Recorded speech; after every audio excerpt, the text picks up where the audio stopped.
குதிக்காதம்மா குதிக்காத police வந்துட்டாங்க நினைக்காத பின்னாடி போமா போலீஸ் கொஞ்சம் ஓடி வந்து கேளு பின்னாடி போமா நாங்க பாத்துறோம் தயவு செஞ்சு நாங்க பாத்துறோம்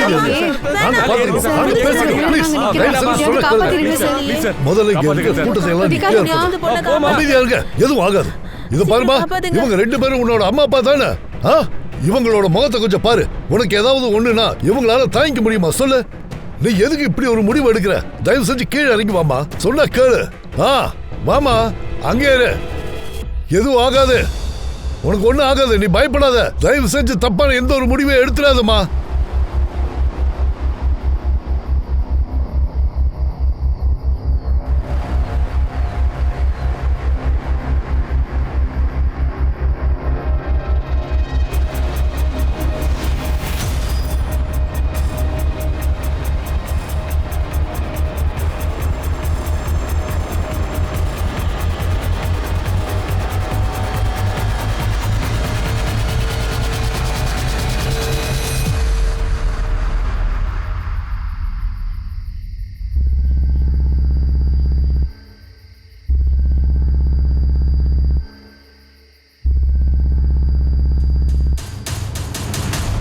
கிட்ட வராதீங்க வந்தீங்கன்னா குதிச்சிடுவேன் கொஞ்சம் பொறுமையா இரு கிட்ட வராதீங்க இல்ல வேண்டாம் நீங்க எதுவும் பண்ணாதீங்க நான் உன்கிட்ட வர மாட்டேன் விடுங்க என்ன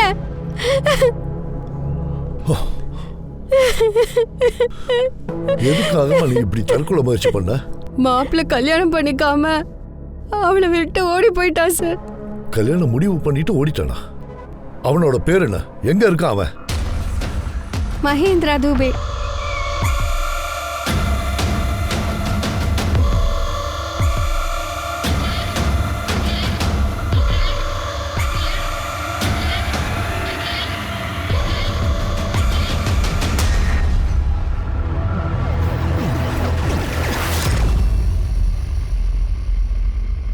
அவன் துபாயில வேலை பாக்குறான் எங்க சொந்தக்காரங்க முன்னாடி நாங்க ரொம்ப அவமானப்பட்டு நிக்கிறோம் உங்க பொண்ணு சூசைட் பண்ண பாத்திருக்கா அதை விட உங்களுக்கு கௌரவம் முக்கியமா போச்சா உனக்கு ஒண்ணு தெரியுமா இந்த பொண்ணுங்களுக்குள்ள வர்ற பெரிய பிரச்சனை என்ன தெரியுமா மத்தவங்க பண்ற தப்பா கூட உங்க பேர்ல தான் அவங்க திணிப்பாங்க மனமேடையில இருந்து எழுந்திருச்சு போறது தப்பு இல்ல ஆனா நீ இப்ப தற்கொலை பண்ணிக்கணும்னு நினைச்ச பாத்தியா இது மன்னிக்கவே முடியாத பெரிய தப்பு தேங்க்யூ சார் சரியான நேரத்துக்கு வந்து காப்பாத்திட்டீங்க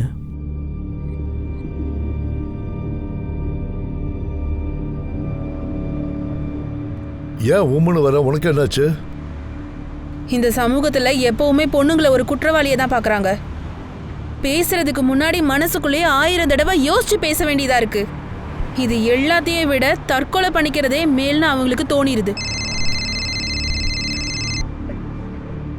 வாட் என்னாச்சுமா சார் வீட்ல இருந்த பணம் நகை எல்லாமே காணாம போயிருச்சான்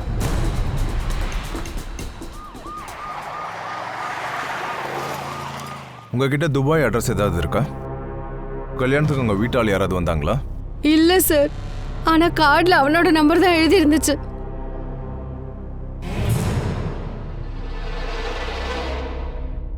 பெரியவங்க யாரும் இல்லை துபாயில் எனக்கு ஒரு நல்ல வேலை நான் செட்டில்டு எனக்கு ஒரு வீடு கூட இருக்கு நல்ல அமைதியான வாழ்க்கையை வாழ்ந்துட்டு இருக்கேன் எனக்கு ஒரு பொண்ணு தேவைப்படுது ஆனா என் பொண்ணுக்கு விவாகரத்து ஆயிருக்கு கேட்குறதுக்கு ஒரு மாதிரி இருக்குது ஆனால் எனக்கு மட்டும் இது பெரிய அதிர்ஷ்டத்துக்கு சமமானது நான் எந்த ஜென்மத்தில் என்ன புண்ணியம் பண்ணனோ அதுக்கு தான் இவங்க எனக்கு கிடச்சிருக்காங்க நீங்கள் வெறும் ஆசீர்வாதம் பண்ணால் மட்டும் போதும் கல்யாணம் பண்ணிக்கிறதுக்காக அவன் துபாயில் வேலை செய்கிறேன்னு ஒரு பெரிய பொய்ய சொல்லியிருக்கான் இந்த பொண்ணையும் அவங்க வீட்டில் உள்ளவங்களையும் ஏமாற்றி கல்யாணத்தன்னைக்கு 6 லட்சம் ரூபா பணத்தையும் நகையெல்லாம் எடுத்துகிட்டு ஓடி இருக்கான் இது கேஸ் ஆஃப் ஃப்ராட் அவனோட வண்டி நம்பர் ஏதாவது உங்களுக்கு ஞாபகம் இருக்கா வண்டி நம்பர்லாம் ஒன்றும் ஞாபகத்தில் இல்லை வெள்ளை கலரில் ஒரு பெரிய வண்டி சார் உங்ககிட்ட அந்த பையனோட ஃபோட்டோ இருக்கா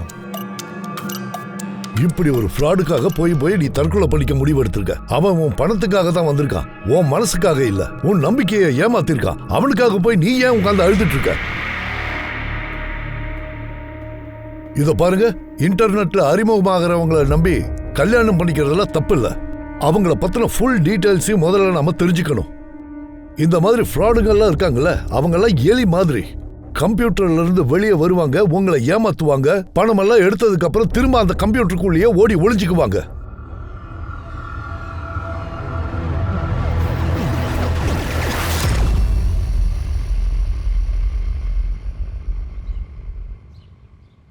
சார், இந்த வீடியோ ஆன்லைன்ல வைரல் ஆயிடுச்சு.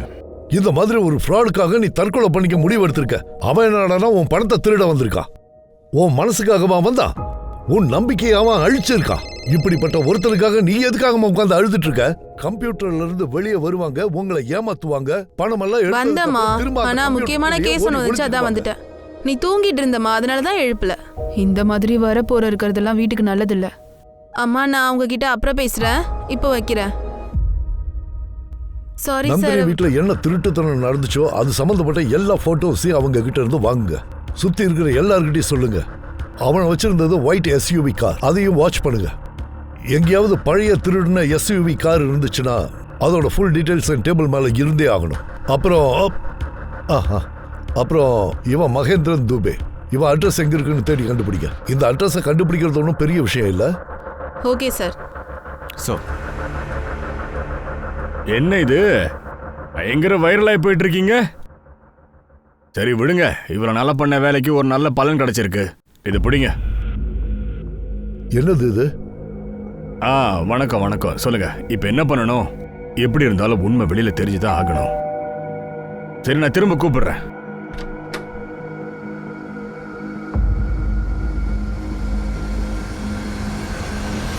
அஜித் பிரதாப் சிங், உன் பேர்ல ஒரு காதல் கடிதம் போட்டு அதை எங்க வீட்டுல போட்டுட்டாங்க. இதுல ஃப்ரம் அட்ரஸ் எதுவும் இல்லையே, என் பேர் மட்டும்தான் இருக்கு.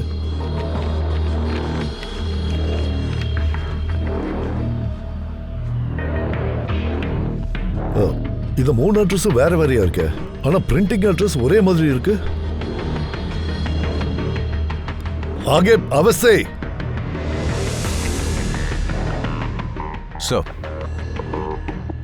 நீங்க 2 பேரும் ஒரே டீமா போங்க. அப்புறம் இவங்க 2 பேரையும் பத்தி தெரிஞ்சுக்கோங்க. சார், இது வெட்டிங் கார்டு சார். இதை அனுப்புனது யாருன்னு கண்டுபிடிங்க. ஓகே சார், போலாம். இதை யார் அனுப்பியிருப்பா?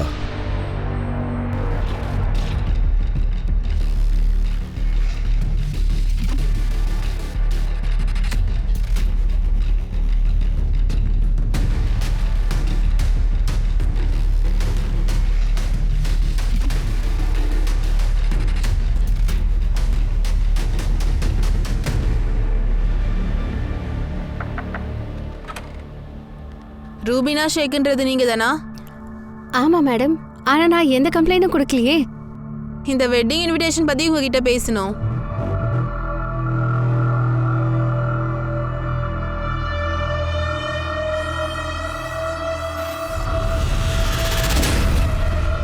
ரூபினா, சிக்கந்தர் என்னை விட 2 வயசு சின்னவன். ஆனா அவரை பார்த்தா யாரும் நம்ப மாட்டாங்க அவருக்கு 42 வயசுன்னு. இப்போ வயசு அவ்வளோ முக்கியமா என்ன? காதலுக்கும் வயசுக்கும் சம்பந்தமே கிடையாது. சிக்கந்தர் ஒரு பெரிய டாக்டர். டெஹ்ராடூன்ல அவருக்கு சொந்த ஹாஸ்பிட்டல் இருக்கு. அவ்வளோ பிஸியா இருக்கிறப்போ அவர் வேலையை விட்டுட்டு எனக்காக வருவாரு. சொல்லுங்க, இந்த மாதிரி ஒரு ஆளை லவ் பண்ணாம அப்புறம் வேற எந்த மாதிரி ஆளை லவ் பண்றது? செகிந்தர் கான், சன் ஆஃப் அப்துல் ரஹ்மான் கான், இவரை நிக்கா பண்ணிக்க உனக்கு சம்மதமாமா? சம்மதம். சம்மதம். கல்யாணத்துக்கு அப்புறமா அவர் அவரோட ஹாஸ்பிட்டல என் பேர்ல மாத்தினாரு. அதுக்கப்புறமா அவர் டெஹ்ராடூன் போயிட்டாரு. அப்புறம் அவரு என்னையும் அங்கேயே வந்துட சொன்னாரு. கொஞ்ச நாள் கழிச்சு வந்து என்னை கூட்டிட்டு போறேன்னு சொன்னாரு. ஆனா கொஞ்ச நாளைக்கு அப்புறமா அவர்கிட்ட இருந்து ஒரு ஃபோன் வந்தது.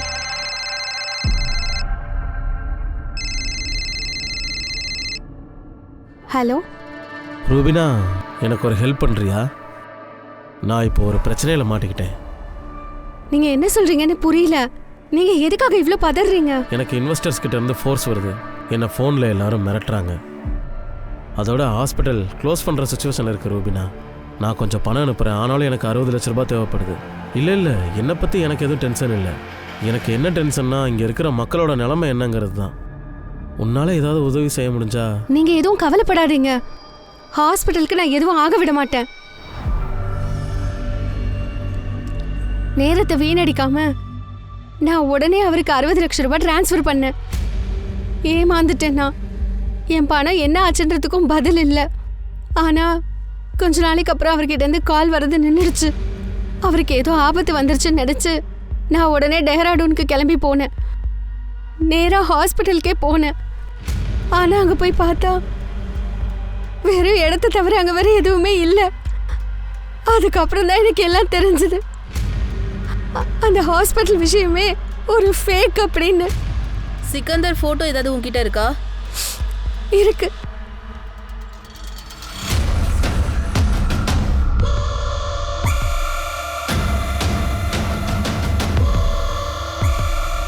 சார், நீங்க அட்ரஸ் மாதிரி வந்துட்டீங்கன்னு நினைக்கிறேன்.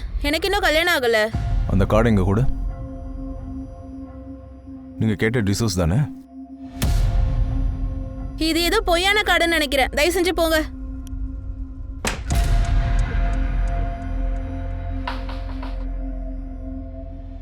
ரோசி, சொல்லுங்க.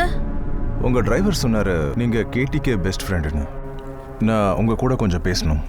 ஆந்தோனிங்கிறவன டேட்டிங் சைட்ல பார்த்தாங்க. அப்புறம் ஆந்தோனி டாக் போட்டோவை தான் வச்சிருப்பான். அப்புறம் கேட்டி ஒரு டாக் லவ்வர். அடுத்து என்ன, 2 பேரும் பேச ஆரம்பிச்சிட்டாங்க.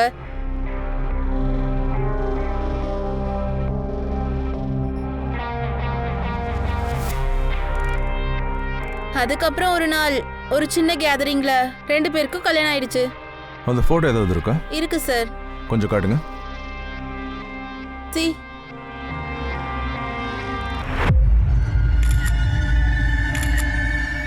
கொஞ்சம் நெருக்கமான இல்லைங்க. பாரோ சார், இதை சேவ் பண்ணிக்கோங்க. அதுக்கப்புறம் கேட்டி என்ன சொன்னாங்கன்னா, அவங்க பிரதர் மார்க் அவங்க ஸ்டார்ட் அப்காக ஒரு இன்வெஸ்டரை தேடிட்டு இருந்தாங்க. ஆண்டனி என்ன சொன்னாருன்னா, பணம் கொடுக்கறதுக்கு ஒருத்தர் தேவைன்னு. அப்புறம் ஒரு நாள் திடீர்னு ஆண்டனி வீட்டில இருந்து காணாம போயிட்டாரு. வீட்டு பத்திரத்தோட ஒரு கவர்மெண்ட் ஆஃபீஸர் வந்து கேட்டிக்கிட்ட என்ன சொன்னாங்கன்னா, நீங்க எல்லாரும் இந்த வீட்டை விட்டு காலி பண்ணுங்கன்னு. பேங்க்காரங்க அந்த வீட்டை 60 லட்சத்துக்கு வித்திருக்காங்க. அப்புறம் கேட்டி பேர்ல 11 லட்சம் கடன். அவரு எப்படி இத பண்ணாருன்னே யாராலையுமே கண்டுபிடிக்கவே முடியல. சார், இது ஃப்ராடு நடந்த 3 வீட்டோட அட்ரஸ். ரொம்ப பெரிய ஃப்ராடு சார். காதல்ன்ற பேர்ல பொண்ணுங்களை ஏமாத்திருக்கான்.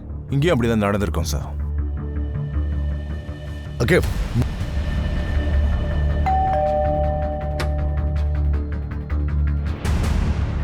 யார் நீங்க? இவரு உங்க ஹஸ்பண்ட் விஜயகுமாரா? இல்லையே.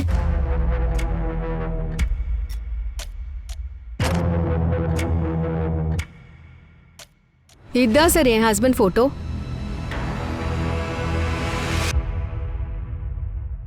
அவன் முகத்தை வில்லன் மாதிரி மாத்தி வச்சிருக்கான். உங்ககிட்ட எவ்வளவு ஃப்ராட் பண்ணா? என்ன பேசுறீங்க நீங்க? அவர் என்ன எவ்வளவு காதலிக்கிறாரு தெரியுமா?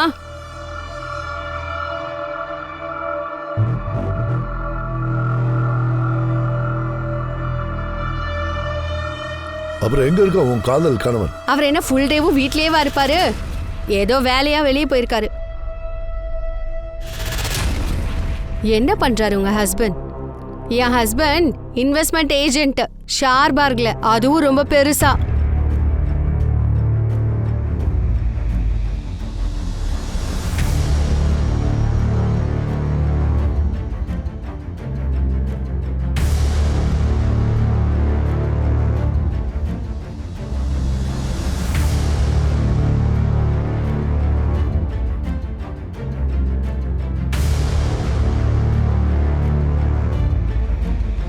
சார், எல்லாரும் என்ன சொல்றாங்கன்னா, இந்த மார்க்கெட்ல அப்படி ஒரு கடையே இல்லைன்னு. அவ சொன்ன விஷயம் பொய்ன்னு தெள்ள தெளிவா தெரியும். நான் உங்ககிட்ட எத்தனை வாட்டி சொல்றது? அவர் இன்வெஸ்ட்மெண்ட் ஏஜென்ட், அதுவும் ஷார்பார்க்ல. வெளியே போங்க. அவர் வந்தப்புறம் வாங்க.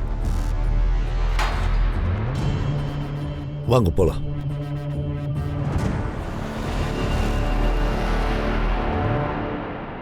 சார், டைம் 9 ஆச்சு.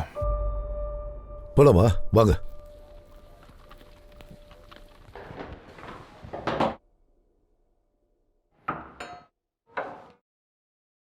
நீங்களா? நீங்க ரொம்ப லேட் பண்ணிட்டீங்க. அவர் இப்பதான் வெளில போனாரு. இந்தாங்க உங்களுக்கு ரொம்ப பிடிச்ச கேரட் அல்வா.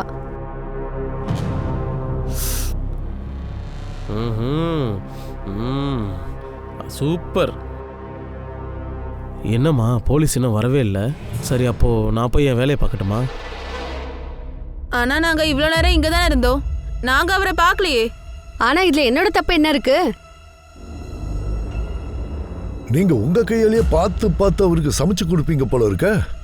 ஆமா சார், அவருக்கு என் கையால செய்யற எல்லா சாப்பாடும் ரொம்பவே பிடிக்கும்.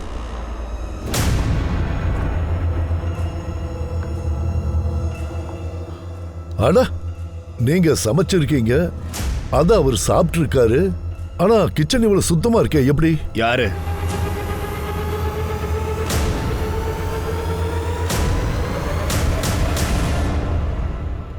அப்பா பாருங்க, எனக்கு ரொம்ப பயமா இருக்கு. விஜய் பத்தி இவங்க ஏதோ தப்பு தப்பா சொல்றாங்க. விஜய் வீட்ல இல்லைன்னு சொன்னா இவங்க கேட்க மாட்றாங்க.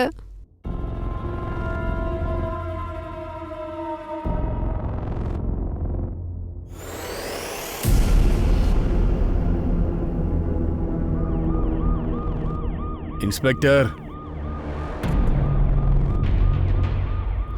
சொல்லுங்க. அந்த விஜய் என் பொண்ணை 2வது கல்யாணம் பண்ணிக்கிட்டான். ஆன்லைனில் பார்த்து தான் எல்லாத்தையும் முடிச்சுக்கிட்டான். அவன் ஒரு ஸ்டாக் புரோக்கர். அவனை நாங்கள் முதல் முறை பார்த்தப்பவே எனக்கு குழந்தைங்கன்னா ரொம்ப பிடிக்கும்னு சொன்னான். சரி, இவன் நல்லவனா இருப்பான்னு நம்பி தான் நானும் ஓகே சொன்னேன். என் சொந்தக்காரங்க முன்னாடி ரொம்ப ஆடம்பரமாக கல்யாணம் பண்ணேன் சார். இவன் ஆஃபீஸ் போனதுக்கப்புறமா அவன் தான் பாப்பாவை பார்த்துப்பான் சார்.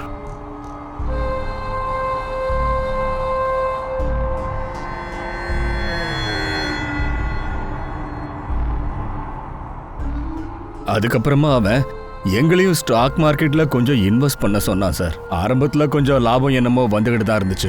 ஆசை யாரை விட்டுச்சு, திரும்ப இன்வெஸ்ட் பண்ணோம். திடீர்னு ஒரு நாள் இவன் ஆளே காணாமல் போயிட்டான். அங்கிதாவால் இந்த பிரச்சனையிலேருந்து வெளியில் வரவே முடியல சார்.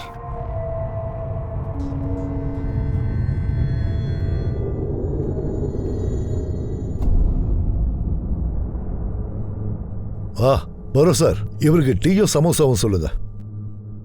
இன்னும் எவ்வளவு நேரம் ஆகும் அகில்? இதோ முடிஞ்சிடும் சார். சீக்கிரம் பண்ணுங்க.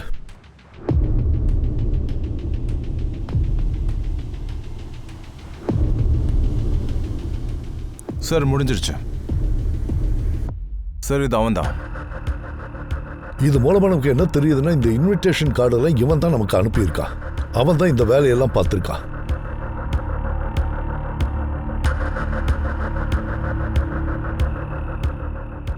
ஒரு வேலை பண்ணு, இந்த பொண்ணுங்களோட ஆன்லைன் ப்ரொஃபைலை செக் பண்ணு. நெட்ல தான் இவங்களை பத்தின எல்லா விஷயமும் தெரிய வரும். ஹலோ, அந்த ஒயிட் கலர் காரை பத்தி தெரிஞ்சுதா?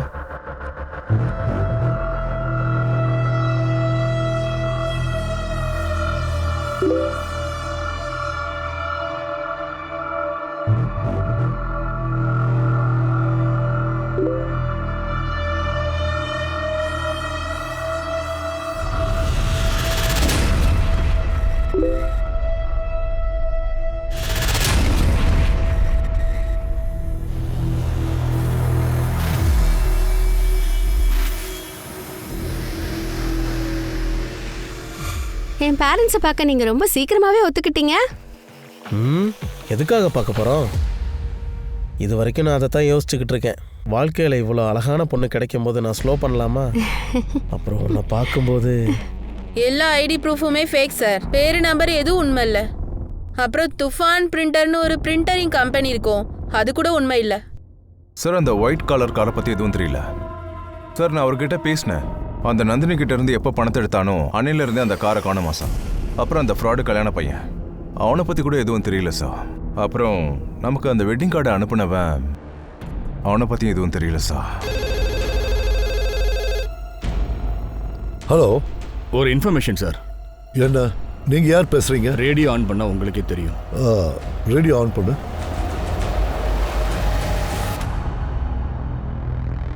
ஹாய் நண்பர்களே, இன்னைக்கு நம்ம கூட இருக்கிறது அஜித் பிரதாப் சிங். ஹாக்கி சிங். ஹாக்கி விளையாட்டு இல்லையா, அதான். உங்க பேர்ல எங்களுக்கு ஒரு கடிதம் வந்துச்சு சார். அண்ட் அதுல என்ன எழுதிருந்துச்சுன்னா, உண்மை எது பொய் எதுங்கிறத நம்ம எதுக்காக எல்லாருக்கும் சொல்லணும்? நீங்க சந்தோஷமா இருக்கீங்க, நானும் சந்தோஷமா இருக்கேன். அப்புறம் இந்த சந்தோஷத்திலே நாம வாழ்வோம். சொல்லுங்க ஆபீசர் சார், ஜக்காரின்ற பேர்ல நம்ம கிட்ட அப்படி யார் தான் பேசியிருப்பாங்க? ஏய், என்ன பேசிட்டு இருக்க? போனவை இந்தா. பிரச்சனை மறுபடியும் முதல்ல இருந்து ஆரம்பிக்குது. ஹாய் நண்பர்களே, இன்னைக்கு நம்ம கூட இருக்கிறது அஜித் பிரதாப் சிங். ஹாக்கி நீ ரொம்ப பெரிய ஆளு ஃபராத். இல்லையா? அதான் உங்க பேர்ல பொலிட்டிஷியன்ஸ்ல உன்னோட ஃப்ரெண்ட்ஸா? சார். அண்ட் அதுல என்ன எழுதி சிஎம் கூட பாத்திருக்கியா? உண்மை எது பொய்? பெரிய எடுத்த ஆளுங்களுக்கு பெரிய தலைவலியே இருக்கணும். இங்க பாரு, இத கேட்கும் போது இன்ஸ்பெக்டர் தான் தப்பு செய்யறாரு. சரி, எல்லா போலீஸ் ஸ்டேஷனுக்கும் அனுப்பியாச்சு. ஆனா எங்க இருந்துமே இன்ஃபர்மேஷன் வரல. டிவியில கூட இதை போட சொல்லுங்க. சார் சார் அது உங்க ஃபேஸை வச்சு மீம்ஸ் பண்ணியிருக்காங்க. மீமா?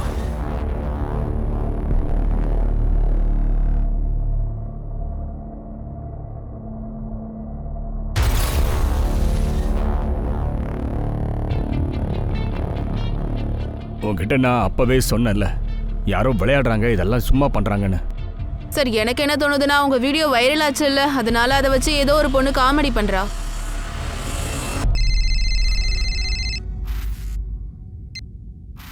ஹலோ அஜித், நீ ரொம்ப காதலிக்கிறியோ?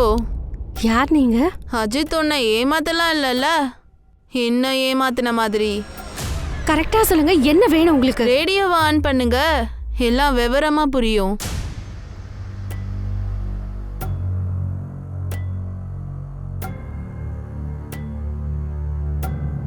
ஆனா இப்போ விஷயம் எங்கேயோ போயிடுச்சு. அன்னைக்கு ஆகாஷ் ராமன் எழுதினாரு. அது என்ன பாட்டுன்னா, कभी कभी मेरे दिल में ख्याल आता है कि जैसे तुमको बनाया गया हो मेरे लिए. சார், இதை யாரும் உங்க பேர்ல ஸ்டேஷனுக்கு அனுப்பியிருக்காங்க சார். அப்புறம் அதோட சேர்த்து இதுவும் இருந்துச்சு. இதை வச்சு என்ன பண்ண சொல்ற?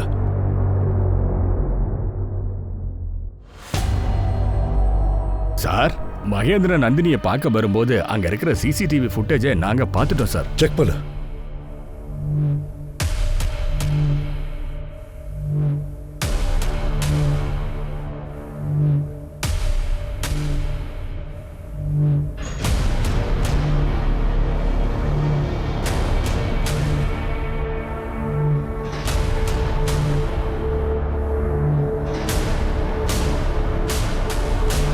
அந்த கார் நம்பரை செக் பண்ணி அது யார் பேர்ல ரெஜிஸ்டர் ஆயிருக்குன்னு பார்க்கணும். சீக்கிரம் செக் பண்ணி எனக்கு சொல்லு.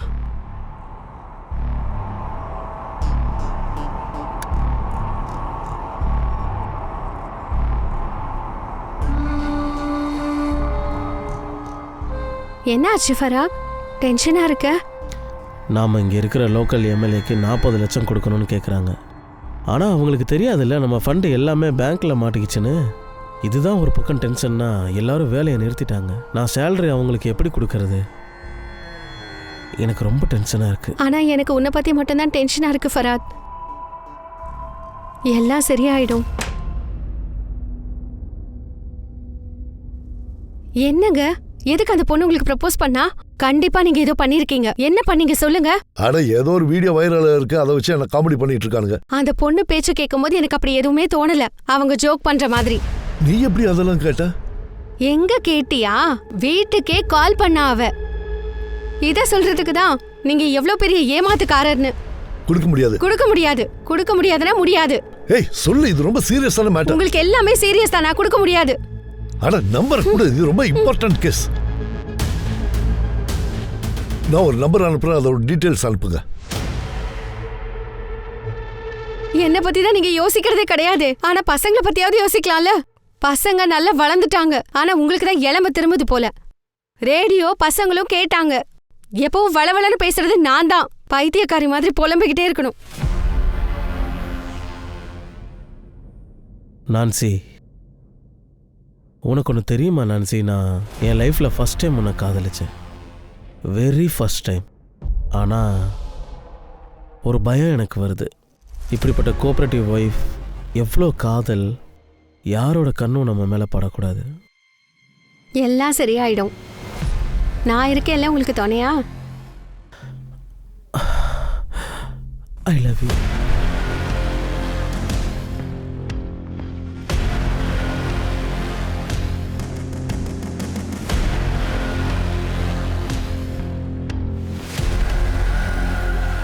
ஆமாம் சார், அது என்னோட கார் தான். அதை நான் டாக்டர் உதய் சாருக்காக கொடுத்துருந்தேன் சார்.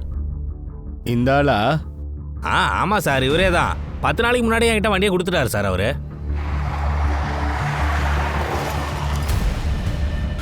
சரி பாரு, நீங்க அங்கிருந்து நேரா ஸ்டேஷனுக்கு வந்துருங்க. சொல்லு. சார் அந்த கால் மொபைல்ல இருந்து வரல, அது ஒரு கம்ப்யூட்டர் சாஃப்ட்வேர்ல இருந்து பண்ணது. அதனால தான் அதை ட்ரேஸ் பண்ண முடியும். போல காரை பத்தி கண்டுபிடிச்சிட்டாரு. அந்த பேப்பர் கொடுத்தாலியா மகேந்திரா, அவன் தான். சரி வா போலாம். Yes sir. தேவோ,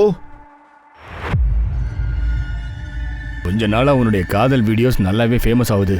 என்னத்த பண்றது? சரி வாங்கிக்கோ.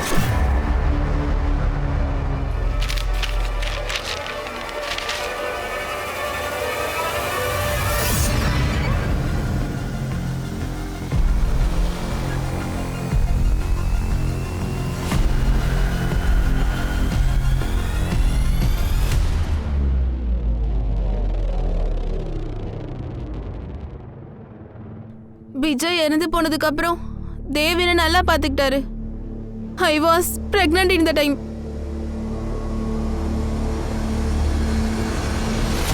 $20 லட்சத்தை தூக்கிட்டு போயிட்டான். மேடம், நான் காலேஜ்ல இங்கிலீஷ் ப்ரொஃபஸரா இருக்கேன். நான் கல்யாணத்தை பத்தி எப்பவுமே யோசிச்சதில்ல. இவ்வளவு வருஷமா நான் சிங்கிளா தான் இருந்தேன். எப்போ என்னோட லைஃப்ல அந்த சைலேஷ் வந்தானோ, மேடம் அவன் ஒரு ரைட்டர். லிட்ரேச்சர் பத்தி அவனுக்கு நிறைய நாலேஜ் இருக்கு. எனக்கு அவன் மேல உண்மையான காதல் வர ஆரம்பிச்சது. நான் அவனையே கல்யாணமும் பண்ணிக்கிட்டேன். ஆனா அவன் என்னை விட்டுட்டு ஓடி போயிட்டான் மேடம். இந்த எல்லா ஸ்டேட்மெண்ட்டையும் சீக்வன்ஸா வச்சுக்கோங்க. அப்புறம் அவன் ரொம்ப வித்தியாசமானவனா இருக்காயா. இவன் போட்டோவை இன்டர்நெட்ல போட்டேன். கொஞ்ச நேரமா எக்கச்சக்க பொண்ணுங்க கிட்ட இருந்து எனக்கு போனா வந்துட்டு இருக்கு. Thank you so much. நீ என்ன எவ்வளோ பெரிய பிரச்சனையிலேருந்து காப்பாற்றிருக்க தெரியுமா? இப்போ எனக்கு இருந்த எல்லா கடனும் முடிஞ்சிருச்சு. நான் உனக்கு ஒரு ப்ராமிஸ் பண்ணுறேன். பணம் வந்தது நான் உனக்கு திருப்பி கொடுத்துட்றேன். இது யாருக்காக பண்ணிட்டு இருக்க? எனக்காகவா? அப்புறம் யாருக்கு? வீட்டுக்கு வாரிசு வர போறான் ஃபராத்.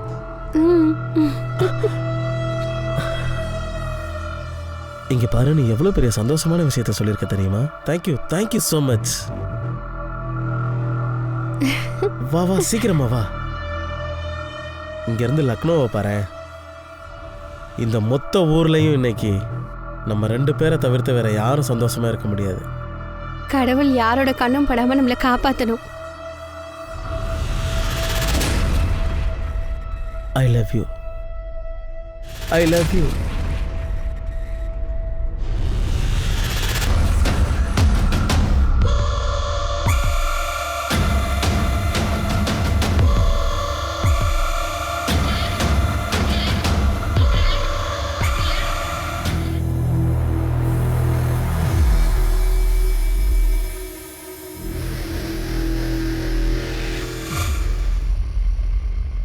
சார், அஸ்ரத் போலீஸ் ஸ்டேஷன்ல இருந்து கால் வந்துச்சு.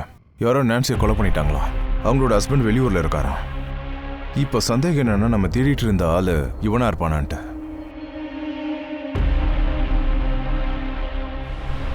வயிற்றுல 3 மாச குழந்தை இருக்கு சார்.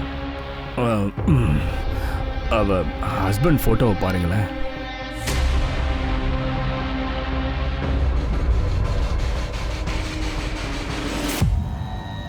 சார், நான்சியோட லாயர் கிட்ட பேசினேன். 10 நாளுக்கு முன்னாடி தான் அவங்க வீடு அடகு வச்சாங்களாம். அக்கௌண்ட்ல பணம் வந்த உடனே அவங்க வித்ட்ரா பண்ணிருக்காங்க. மொத்த பணத்தையும் மகேந்திரனுக்கு தான் கொடுத்துருப்பா. ஆனா மகேந்திரன் நான்சியை எதுக்காக கொண்டிருப்பான்? சார், நான்சியோட தம்பி வந்திருக்காரு. வர சொல்லுங்க. சரி சார். சார், நான் அன்னைக்கு கொஞ்சம் எமர்ஜென்சியான சுச்சுவேஷன்ல இருந்தேன் சார், அதான் வர முடியல. நான்சி என்கிட்ட சொல்லியிருந்தா சார், ஃபர்ஹாத்துக்கு பெரிய பெரிய பாலிட்டிஷியன் கூட எல்லாம் ஃப்ரெண்ட்ஷிப் இருக்குன்னு. அவரு ரொம்ப பவர்ஃபுல் ஒன்றும் சார். இதான் சார் போட்டோ. இவருக்கு அனுப்பி வை. சரி, நான்சிக்கு அவனை எப்படி அறிமுகமானதுன்னு ஏதாவது உனக்கு தெரியுமா? Online sir. சரி, நான்சி அவனை பத்தி ஏதாவது உங்ககிட்ட சொல்லியிருக்காங்களா? வித்தியாசமா ஏதாவது? இல்ல சார், எனக்கு ஒரு விஷயம் தான் சார் அவனை பத்தி தெரியும். அவன் அமிதாப் பச்சனோட பெரிய ஃபேனுன்னு. இத்தனைக்கும் இடையில வந்து நான்சிக்காக என்னாச்சு ஏதாச்சுன்னு அந்த பாட்டை கூட பாடிட்டு இருப்பான் சார். அந்த நல்லா மிமிக்ரி கூட பண்ணுவான் சார். சார், அவன் நான்சி கிட்ட என்ன சொல்லியிருக்கானா, பிரயாக்ராஜ் மங்களாக்கு கூட்டிட்டு போறேன்னு சொல்லியிருக்கான் சார். அப்புறம் நான்சி கிட்ட அவன் இதை கூட சொல்லியிருக்கான் சார்.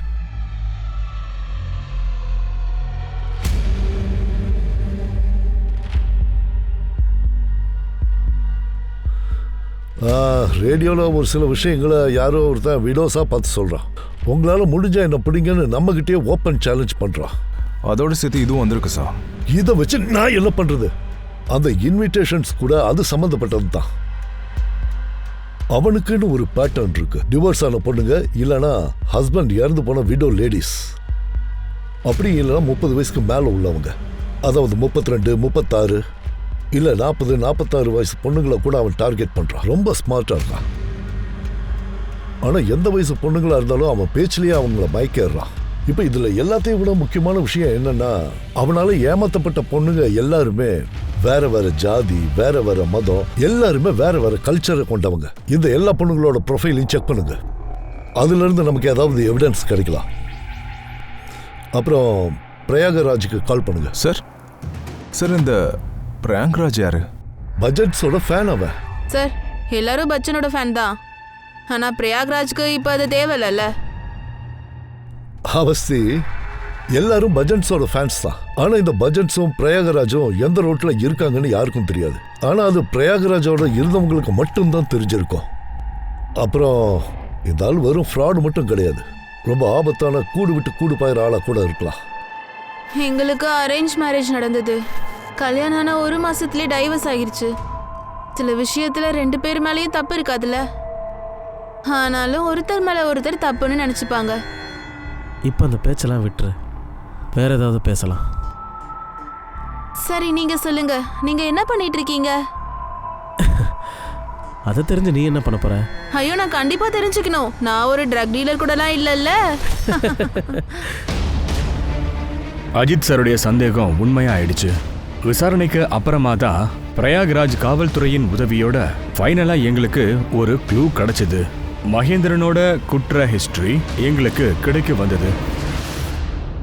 சார் அந்த ஃப்ராடு மாப்பிள்ளையோட பேரு சந்தீப் சுகன். 20 வருஷத்துக்கு முன்னாடி MBBS காலேஜில் வேலை பார்த்துருக்கான். அட்மிஷனுக்காக ஒவ்வொரு ஸ்டூடெண்ட் கிட்டையும் 10 லட்ச ரூபா வசூல் பண்ணியிருக்கான். ஆனால் அவங்களுக்கு அட்மிஷனும் வரல, கொடுத்த பணமும் அவங்க கிட்ட வரல. அந்த கேஸ் கூட இன்னும் நடந்துட்டு இருக்கு சார். அவன் இன்னும் யார் கையிலையும் கிடைக்கல. நாங்கள் அவன் ஊரில் போய் விசாரிச்சோம், ஆனால் அவனை பற்றி யாருக்கும் எந்த விஷயமும் தெரியல சார். சார் சார் நான் உங்க கூட அப்புறமா வா கொஞ்சம் அவஸ்தி, பேசணும் சார். அப்புறமா வா.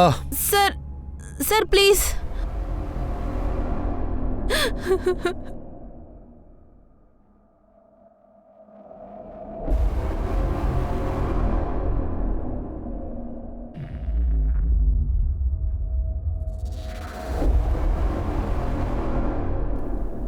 கன்ஃபார்மா?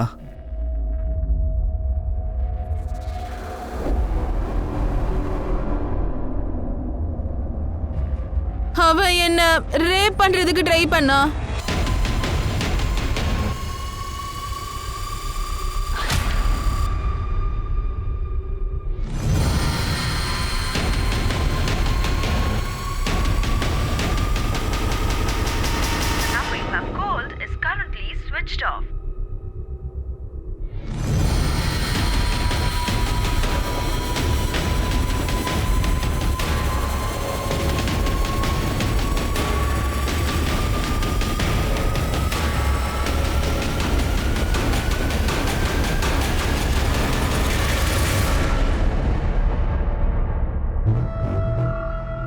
சாப்பிடுங்க.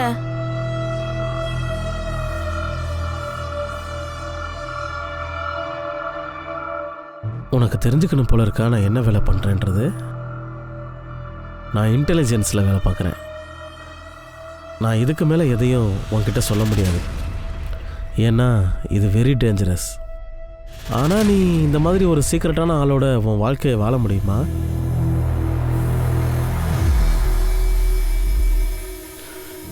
எல்லாரும் என்ன நினைக்கிறாங்கன்னா நீ போய் சொல்றேன்னு. இது வரைக்கும் நீ எதையும் நிரூபிக்கவே இல்லை. ஆமா சார், நான் போய் தான் சொன்னேன். நான் பட்ட அவமானத்துக்கு அவனை பழி தீக்க நினைக்கிறேன், அதனாலதான்.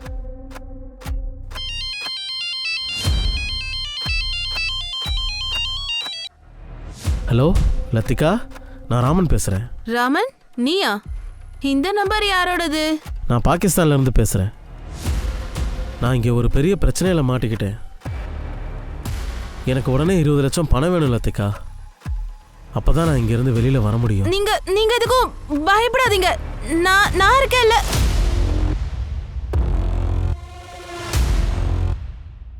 ஒரு முக்கியமான செய்தி. ஊனமாவஸ்தை மேல ஒரு ஆபீசர் பொய்யான குற்றச்சாட்டை வைக்கிறாங்கன்னு இப்போ அந்த டிபார்ட்மெண்ட் அதை எதிர்த்து நின்னுகிட்டு இருக்கு.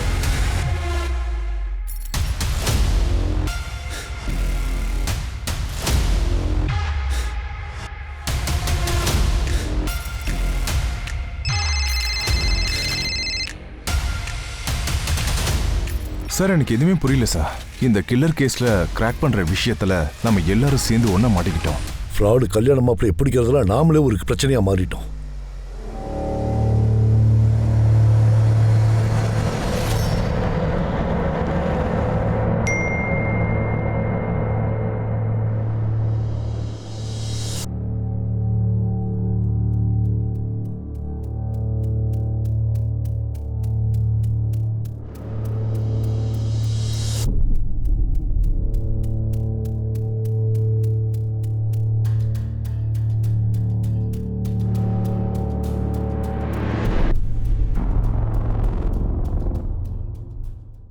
சார் இவங்க சார் சார் என்னோட ஹஸ்பண்ட் ரமணா ரெட்டி மிஸ் ஆயிட்டாரு சார். இவருதான் இன்டெலிஜென்ட் டிபார்ட்மெண்ட்ஸ்ல வேலை பார்க்கறாரு சார். லாஸ்ட் கால் பாகிஸ்தான்ல இருந்து பண்ணாரு. ஏதோ பிரச்சனையில இருக்காரு வேற சொன்னாரு சார். நான் பாகிஸ்தான்ல இருந்து பேசுறேன். நீங்க டிவியே பார்க்க மாட்டீங்களா? 8 மாசமா போலீஸ் அவனை தேடிட்டு இருக்காங்க. அவன் ஒரு ஃப்ராடு கல்யாண மாப்பிள்ள. கௌரி, அகில் அவங்க கிட்ட கம்ப்ளைண்ட் வாங்கிக்கோ. அப்புறம் இங்க பாரு, இந்த போன் அந்த மேடத்தோடு.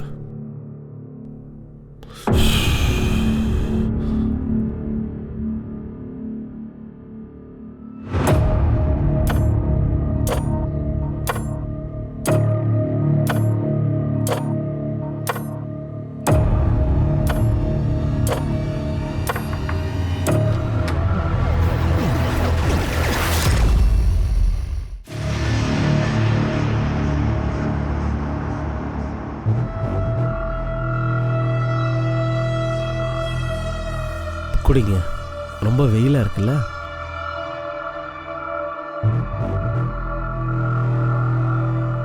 நான் பிரயாக்ராஜ்லேருந்து வரேன். இதுக்கு முன்னாடி அது அலகாபாத்னு சொல்லுவாங்க.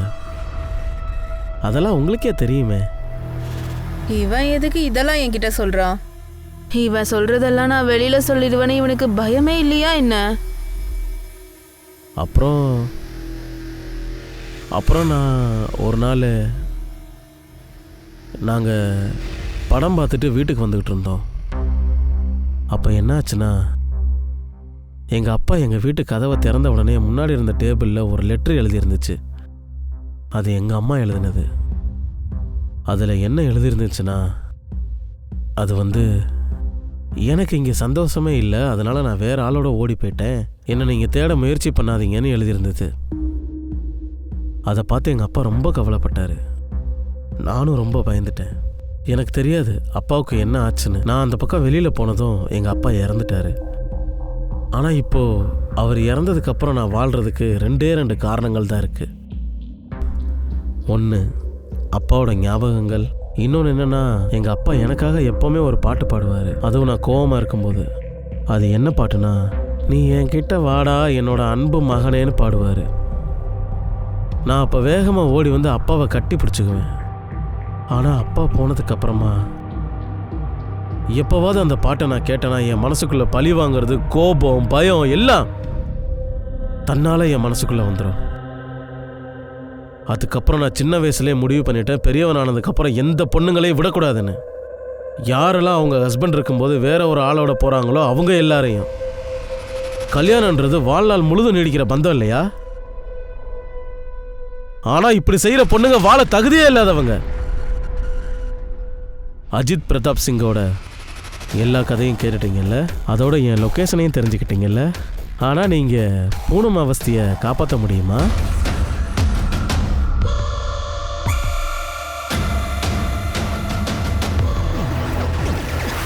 அவஸ்தையே அப்புறமா வா சார், ப்ளீஸ் சார்.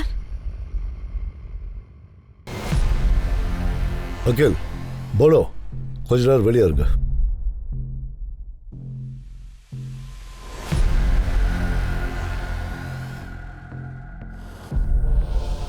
என்னாச்சு?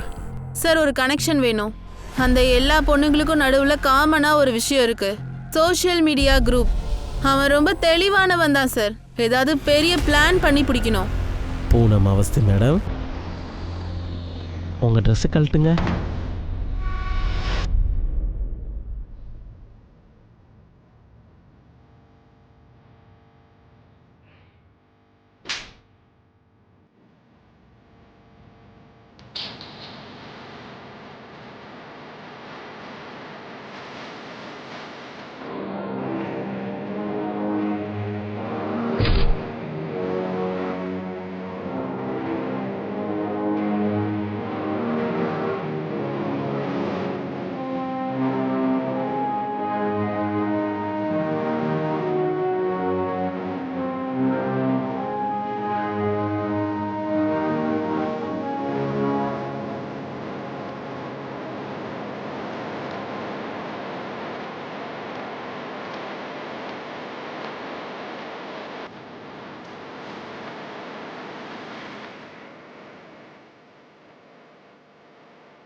ஹலோ, தொடங்க.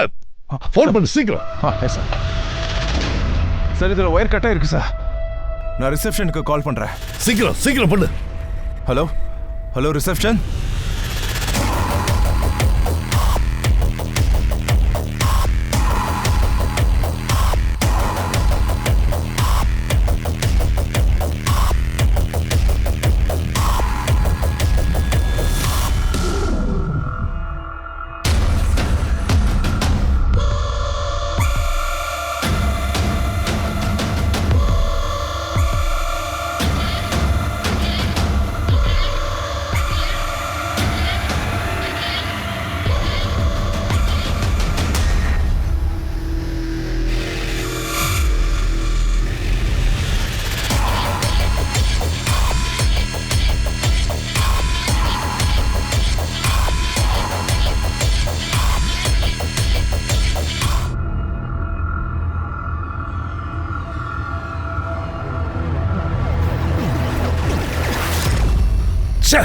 தப்பிச்சிட்டான் சார். ரொம்ப தூரம் போயிருக்க முடியாது, நம்ம போலாம். ஓகே, பக்கத்தில் இருக்கிற எல்லா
மகேந்தர், நீ என்னை எதுவும் செய்ய முடியாதுன்னு சொன்ன.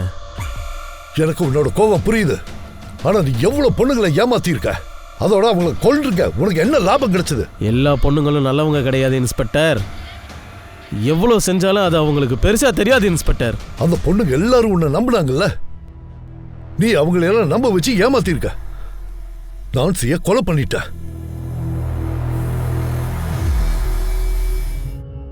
நான் தான் நான்சியை கொன்னேன். அவ வயித்துல என்னோட குழந்தை தான் வளர்ந்துச்சு. ஆனா நான் அவளை எதுக்காக கொன்னேன் நீங்க ஏன்னு யோசிச்சிங்களா? அது எனக்கு மட்டும் தான் தெரியும். ஏன்னா நான்சியும் என் பிள்ளையை கூட்டிட்டு என்னை விட்டுட்டு ஓடி போயிடுவா. எப்படின்னா என்னையும் எங்க அப்பாவையும் எங்க அம்மா விட்டுட்டு போன மாதிரி அவளும் ஓடி போயிடுவா. அதனாலதான் கொன்னேன். யாரை நீங்க அதிகமா விரும்புறீங்களோ அவங்க தான் இன்ஸ்பெக்டர் உங்களை அதிகமா கஷ்டப்படுத்துவாங்க. அதனாலதான் பஜன் சார் எப்பவுமே ஒன்று சொல்லுவார்ல, இந்த மாதிரி வாழ்க்கையை வாழ்றதுக்கு செத்து போறதே மேலுன்னு. வேண்டாம் வேண்டாம்,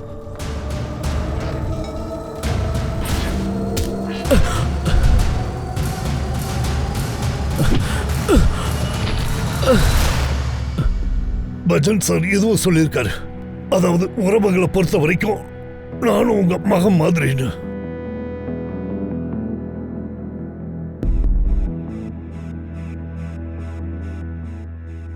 அவ இந்த மாதிரி நிறைய பொண்ணுங்களை ஏமாத்தி இருக்கா. அதோட நான்சியையும் அவ குழந்தையையும் கொண்டிருக்கா. சீனியர் இன்ஸ்பெக்டர் பூனம் அவஸ்தி அவங்க உயிரையே பணைய வச்சு இந்த விஷயத்துல இந்த மாதிரி பொண்ணுங்களுக்கு நியாயம் கிடைக்கணும்னு அவங்க ரெப்புடேஷனே பணைய வச்சிருக்காங்க. நீ எப்பவுமே இந்த மாதிரி தான் ஏதாவது பண்ணிக்கிட்டே இருப்பியாமா? நான் உன் மேல வச்சிருந்த மரியாதை இப்போ இன்னும் அதிகமாயிடுச்சுமா. நீ என் மனைவியா கிடைச்சதுக்கு நான் தான் கொடுத்து வச்சிருக்கணுமா? நீ மட்டுமாடா, நீங்க 2 பேரும் கிடைச்சதுக்கு நானும் கொடுத்து வச்சிருக்கணும். இனிமே இந்த மாதிரி ஆகாம அவளை நல்லபடியா பத்திரமா பாத்துக்கோ, சரியா? சரிம்மா, கண்டிப்பா பாத்துக்கிறேன்.